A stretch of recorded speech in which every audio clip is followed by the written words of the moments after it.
take some breaks between recording these calls. Not many are left, but still, I didn't think it would be this stressful. I've just got some notes, not a script or anything. I feel like I might be talking too much about things that are obvious for you, so I'm just gonna wing this one.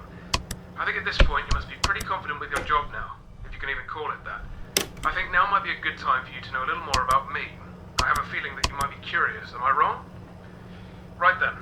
I was born in November 1968 in Texas, lived a fine life up until my teens, had no real problems with my family, but we weren't exactly rich. My father was an architect at the time, and my mother stayed home with my brother and I. Until the 80s, we lived in a flat, or I suppose it would have been called an apartment over there. It was pretty decent, I think, but honestly, I can't remember much. I had an accident in my teens, stuff I really don't want to talk about. Please don't ask. Might explain in a later call or something if there is time. Anyway, fortunately I survived the injury, believe it or not. It was all down to a very generous donor of blood. The whole thing was pretty strange and vague for us, and all I know was a small team of people, or maybe it was one person, was willing to give tons of blood to the hospital, and after an entire encyclopedia of signed papers, the transfusion was allowed on behalf of the procedure being an experiment. I was close to death, bear in mind.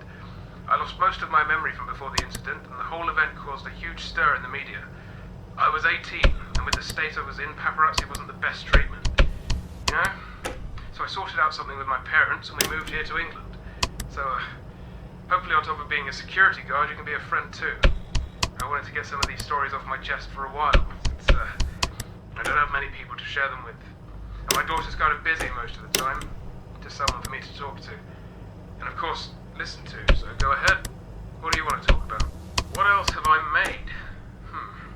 Well, this recording system has over 5 hours left on it, but I still don't think that's enough time to cover everything I've made. It's been a hell of a good hobby for over a decade now. I'll try to go over some of the more interesting things, though. In 2019, I made a self-driving car in my garage. The technology isn't that impressive nowadays, I know, but it was an amazing feat. It looked like garbage, but it worked. Since then, it's been modified to be road safe, and now my daughter uses it. Back in the late 90s, I made a few electric guitars, sold them to a secondary school, and in 2016, I made a video game with Bonnie's help. Oh, Bonnie's the name of my daughter, I'm not sure if I mentioned that. Oh yeah, and of course I made the 3D printers recently, which helped me print smaller plastic parts for projects and toys and whatnot. That's really it, don't think I should mention anything else right now. Hope that clears it up. I've been a real busy guy, love creating things. See you on your 5th night.